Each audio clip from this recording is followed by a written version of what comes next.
Hi, what's up, everybody? Welcome to another exciting edition of Pedal TV News, episode 7. I am your host, Eddie Monster. This episode almost didn't happen. I was looking through a lot of the news stories and got real kind of jaded about a lot of the things that were going on.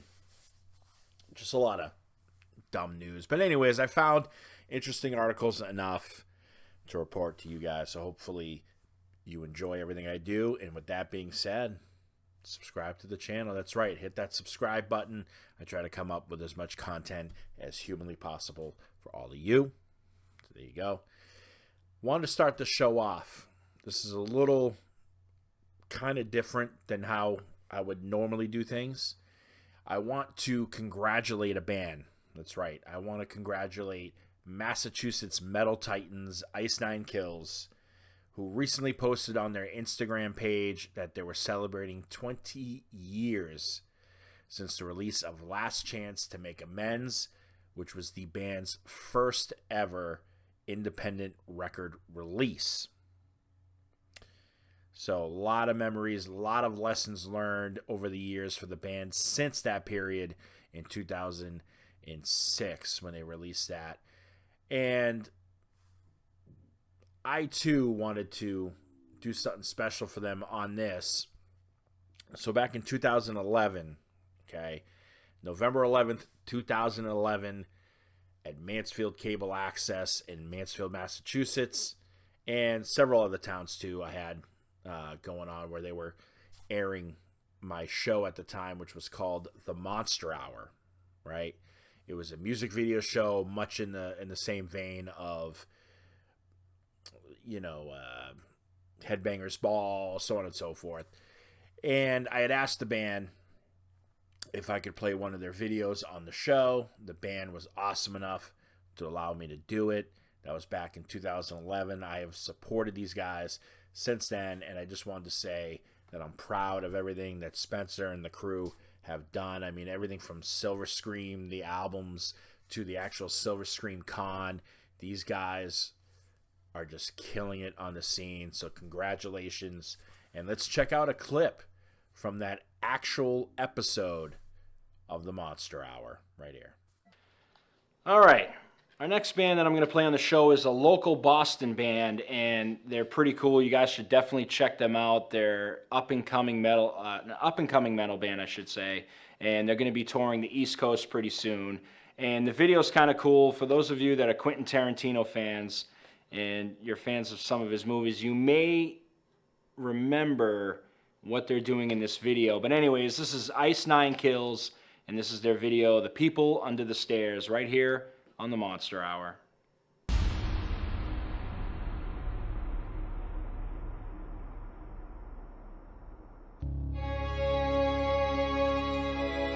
Not bad, right? 2011 me versus 2026 me. Not bad at all. Anyways, all right. Record Store Day was this past weekend. If you went and celebrated, whatever.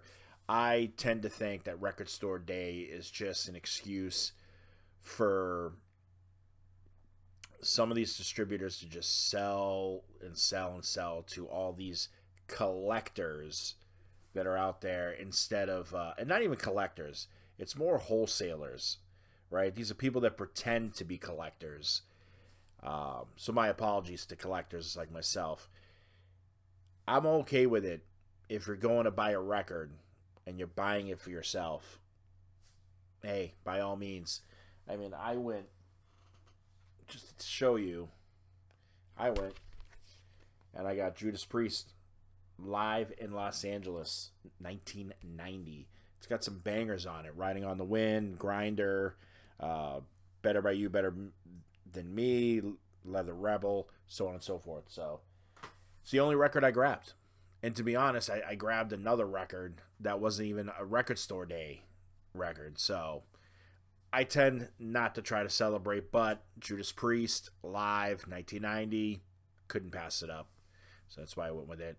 And then speaking of other legendary bands, so if you follow me on Instagram at Pedal to the Metal Radio Show, you can find sometimes I try to go live my live has been disabled for some reason.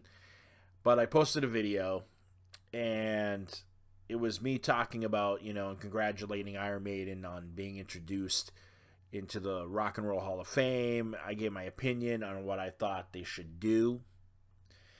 Now, I've noticed that a lot of bands talk tough, right? Oh, F the Hall of Fame. I wouldn't accept it, even if they did induct me. And then they get named and inducted, and it's, all right, let's get dressed up, let's go. Right? Seen it plenty of times. Although Iron Maiden, I'm going to tell you right now, according to their manager, Ron Smallwood, is not going to be there.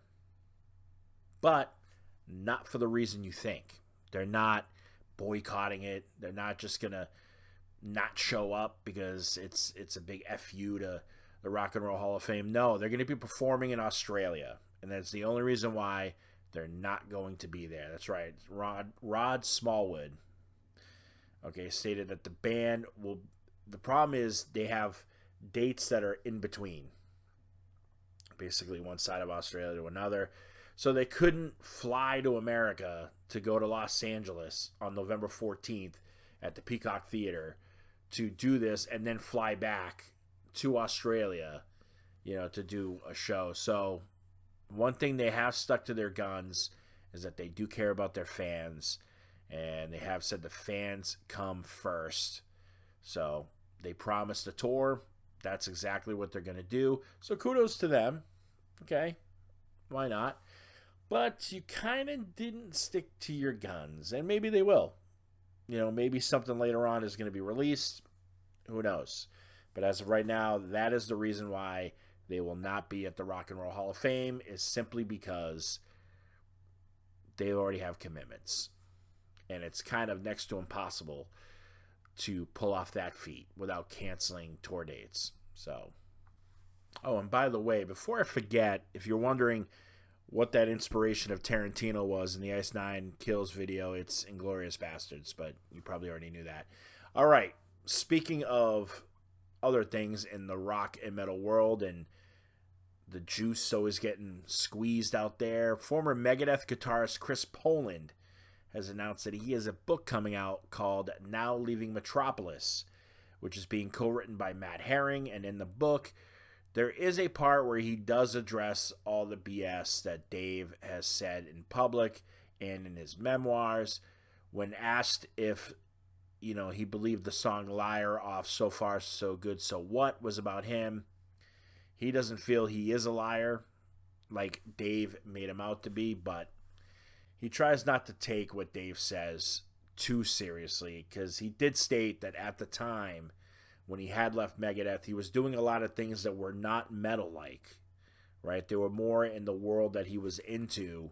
But anyways, let's check out a statement from Chris Poland. I have my little rebuttal about stuff that was said by Dave about me, because first of all, I don't hit girls. There's a lot of things he said over the years about me that's total BS. But like I said, I didn't and I don't hold a grudge. It's not worth it. And you know who helped me with that? Was Nick Menza. Because Dave should have taken care of Nick, and it would get me upset, and I'd get all heated, and Nick would go, dude, you can't carry that around. You got to let that all go.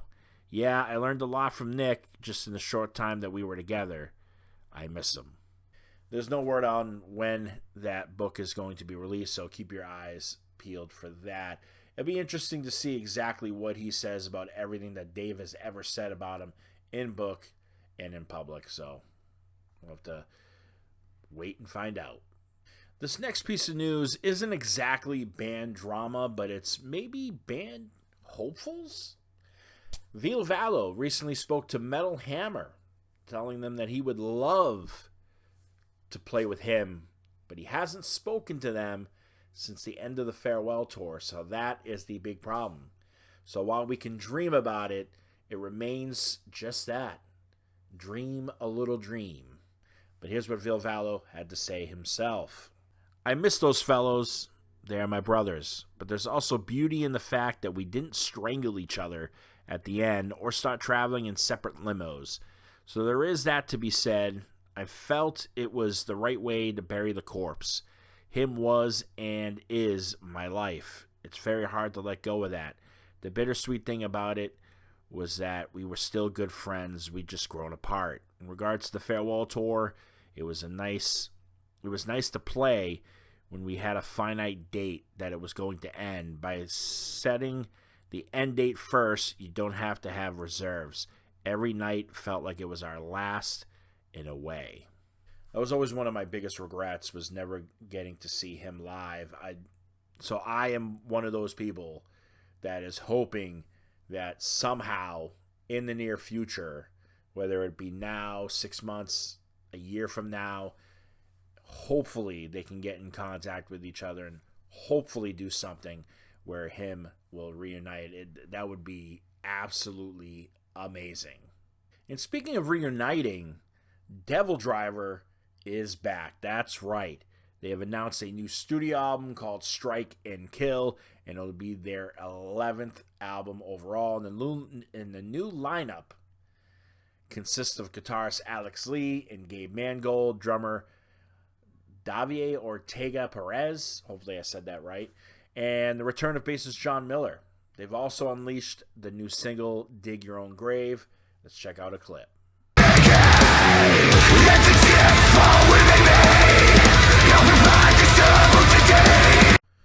All right, another piece of news, Immortal. That's right, the legendary black metal band from Norway has finished writing their follow-up to 2023's War Against All. The legend Demoness Doom Occulta had this to say, and he's very short and sweet about it. Greetings, Hordes. The writing of the next Immortal album is finished. The new material follows our steady path of fast riff-powered Blashkrieg metal, if I said that right. More news will follow. It's right, we don't really know much about what's going on there with the new album or who's playing on it, but it's Immortal, it's Demoness. I'm pretty sure it'll be pretty badass, so I look forward to that. All right, let's get to some tour news here. Jason Newsted and the Chop House Band is heading out on the road for the first time, and they're heading out with Blackberry Smoke. Every time I hear that name, I just think of the phone. But anyways, Blackberry Smoke, catch them on the road starting July 1st in Northampton, Massachusetts, and going all the way to July 25th in Nashville, Tennessee.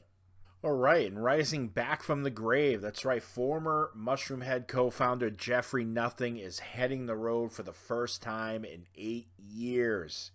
And he also has a new solo album coming out titled 20 to Sick. And it will be released in, they think, fall of 2026. But anyways, the tour kicks off July 25th in Houston, Texas, and it goes all the way to August 26th in Manchester, New Hampshire. Some of the dates, be aware, make sure you check out your area. Some of the dates are with October Noir, and then some are with Disaster Piece, with a Z, Disaster Piece.